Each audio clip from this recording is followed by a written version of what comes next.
Hello everyone, welcome to our YouTube channel Sarojiya सब। आज के इस वीडियो में हम लोग देखेंगे हमारा क्लास 7th का एनसीईआरटी हम देख रहे हैं। हिस्ट्री को कंप्लीट करें। आज हमारा 6वां चैप्टर ईश्वर से अनुराग, हम इसको देखेंगे, इससे बनने वाले फैक्ट्स को देखेंगे। तो प्लीज़ आप लोग वीडियो को लाइक कर दीजिएगा और चैनल को शेयर सब्सक्राइब कर दीजिएगा। परमेश्वर का विचार। देखो, परमेश्वर का विचार हमारे मन में कब आता है? जब बड़े बड़े राज्यों के उदय होने से पहले विभिन्न समूहों के लोग अपनी देवी देवताओं की पूजा करते थे। जब लोग नगरों और विकास में मतलब हर जगह पे रहते थे तो उन्हें भगवान का पूजा तो करना ही था ना, क्योंकि हमारे अच्छे बुरे कर्म इस सब से जो चाहते थे, उस सब चक्रों से मतलब चाहते थे कि दूर हो, इसलिए तो सब करते थे किसी ना किसी तरीके से। और कुछ मतलब कोई दुखी होता था तो भगवान जी के पास जाता था, कहता था इतना सारा हमें दिक्कत है। तो मतलब लास्ट में भगवान जी ही सहारा होते हैं, किसी भी आप एंगल से कह सकते हो या फिर देख लो। अनेक लोगों ऐसे विचार के कारण बेचैन थे, इसलिए वे बुद्ध तथा जैनों के उपदेश की ओर उन्मुख हुए, जिसके अनुसार व्यक्तिगत प्रयासों से सामाजिक अंतरों को दूर किया जा सकता है। और कभी कभी इस तरह का भी होता था ना, जैसे जिसको सामाजिक विशेषाधिकार या किसी उच्च परिवार में कोई या ऊंची जाति में जन्म होता था उसका, तो उसको पांडित्यपूर्ण ग्रंथों का विषय था, मतलब कि उसको सब कुछ आता था। अनेक लोगों के लिए ऐसे विचारों के कारण बेचैन थे, इसलिए वे बुद्ध तथा जैनों के उपदेश से उन्मुख हुए। बहुत सारे लोग जो थे उनको नहीं हो पाया तो वो क्या किए, बुद्ध जैसे और जैन धर्म हो गया, ये सब चीज़ों को उन्होंने अपना लिया। श्रीमद् भागवत गीता में यह विचार मतलब है, ठीक।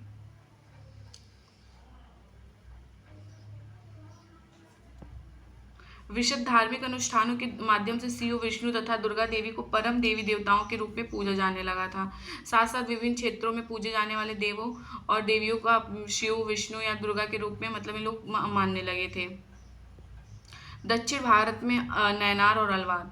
7वीं से 9वीं शताब्दी के बीच कुछ नए धार्मिक आंदोलन का प्रादुर्भाव हुआ। इन आंदोलनों का नेतृत्व नैनवार संत और अलवार, जो नैनवार थे वो शैव संत थे और जो अलवार थे वो वैष्णव संत ने किया था। ये सभी जातियों के थे, जिनमें पुलया और पनार जैसे अस्पृश्य समझी जाने वाली जातियों के लोग भी शामिल थे। वे बौद्धों और जैनों के कटु आलोचक थे और तथा शिव तथा विष्णु के प्रति सच्चे प्रेम को मुक्ति का मार्ग बताते थे। जो ये मतलब कि कौन से नैनार और अलवार वाले थे।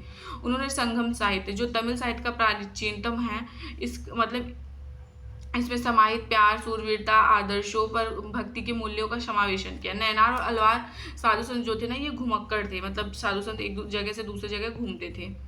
कुल 63 नैनार थे, जो इसमें कुम्हार वगैरह मतलब बहुत सारी जातियाँ जो एक्सप्रेस से समझी जाती थी वो लोग भी थे। इसमें सबसे ज़्यादा जो फेमस थे अपार, शब्दरम, सुद्रार, मणिका, शागार, उनके गीतों का 2 संकलन है, तेवरम और तिरुवाचिकम। अलवार संत में 12 थे। इनकी अलवार संत की जो संख्या थी वो 12 में सर्वाधिक थे पेरी अलवार, उनकी पुत्री अंडाल, तोडरी पिड्डो अलवार और नमलार। उनके गीत दिव्य प्रबंधम में सम्मिलित हैं। 10वीं से 12वीं सदियों के बीच चोल पांड्य राजाओं ने उन धार्मिक स्थलों पर विशाल मंदिर बनवाए जहां संत कवियों ने यात्रा की। इस प्रकार भक्ति परंपरा और मंदिर पूजा के बीच गहरे संबंध स्थापित हो गए। यह वही समय था जब उनकी संविधाओं का संकलन तैयार किया गया था। इसके अलावा अलवार तथा नैनौर संतों की धार्मिक जीवनियां भी रची गई। आज हम जिस भक्ति परंपरा इतिहास लेखन में इन जीवन को स्रोतों का उपयोग करते हैं। दर्शन और भक्ति। भारत के सर्वाधिक प्रभावशाली दार्शनिकों में से शंकर का जन्म 8वीं शताब्दी केरल में हुआ था। वे अद्वैतवाद के समर्थक है। आपसे पूछेगा इनका जन्म कहाँ हुआ था, कब हुआ था, और ये कौन किसके समर्थक थे? अद्वैतवाद के समर्थक थे। किसके? अद्वैतवाद के समर्थक थे। आपसे बस इनके बारे में इतना ही पूछेगा।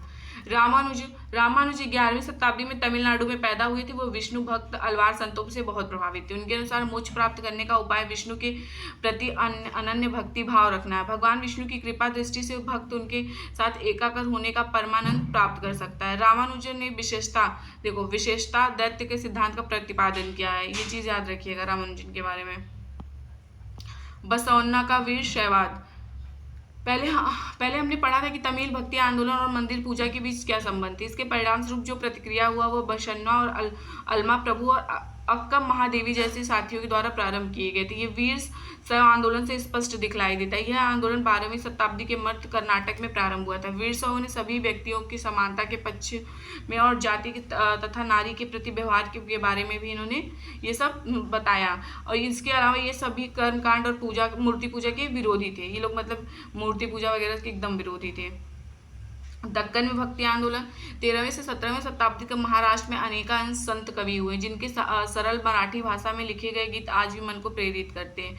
उन संतों में सबसे महत्वपूर्ण थे ज्ञानेश्वर, नामदेव, एकनाथ और तुकाराम। सखुबाई जैसी स्त्रियां थी सखुबाई जैसी स्त्रियां तथा चेखा मेठा का परिवार जो अस्पृश्य समझी जाने वाली महार जाति थी, ये लोग भी इसमें ही थे।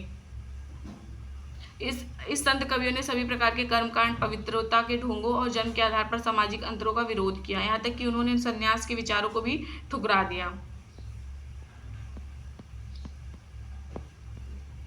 अब आता है नाथपंथी, सिद्ध और योगी। इस काल में अनेक ऐसे धार्मिक समूह उभरे जिन्होंने साधारणतः तर्क वितर्क का सहारा लेकर रूढ़िवादी धर्म के कर्मकांडों और अन्य बनावटी पहलू तथा समाज व्यवस्था की आलोचना की। उनमें नाथपंथी, सिद्धाचार्य और योगी जन भी उल्लेख थे।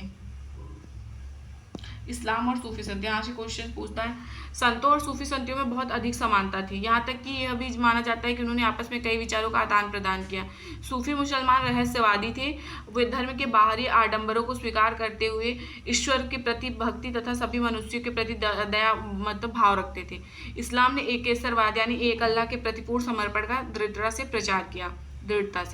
8वीं से 9वीं शताब्दी के धार्मिक विद्वानों ने पवित्र कानून, शरिया और इस्लामिक धर्मशास्त्र के विभिन्न पहलुओं को विकसित किया। इस्लाम धीरे धीरे जटिल होता गया और जबकि सूफियों ने एक अलग रास्ता दिखाया जो ईश्वर के प्रति समर्पण पर बल देता है। सूफी लोगों ने मुस्लिम धर्म को विद्वानों के द्वारा निर्धारित विशुद्ध कर्मकांड और आचार संहिता को बहुत कुछ अस्वीकार कर दिया। वे ईश्वर के साथ ठीक उसी प्रकार रहना चाहते थे जिस प्रकार एक प्रेमी बिना दुनिया के प्रवाह किए अपने प्रियतमा के साथ रहना चाहता था। संत कवियों की तरह सूफी लोग भी अपनी भावनाओं को व्यक्त करने के लिए काव्य रचना किया करते थे। गद्य में एक विस्तृत साहित्य तथा कई किस्से कहानियां इन सूफी संतों में इर्द गिर्द विकसित हुई। मध्य एशिया के महान सूफी संतों में गज्जाली, रूमी, शादी के नाम उल्लेखनीय हैं।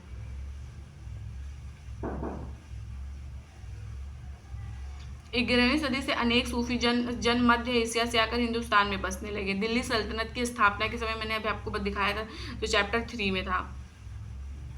ख्वाजा मुइनुद्दीन चिश्ती दिल्ली के कुतुबुद्दीन बख्तियार काकी, पंजाब के बाबा फरीद, दिल्ली के ख्वाजा मुइनुद्दीन औलिया और गुलबर्ग के बदानवाज गिसुदराज, ये लोग आके यहाँ पे रहने लगे। सूफी संत अपने खानकाहों में विशेष बैठकों का आयोजन करते थे जहाँ सभी प्रकार का भक्तगण, खानका आपसे पूछा जाएगा क्या होता था, जहाँ पे सूफी संत रहते थे जिनमें शाही घरानों के लोग, अभिजात और आम लोग भी शामिल होते थे। इस खानका में वो लोग आते थे। इस खानका जो था यहाँ पे ये लोग आते थे।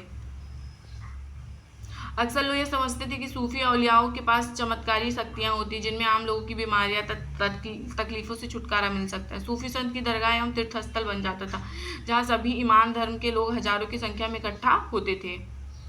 उत्तर भारत में धार्मिक बदलाव।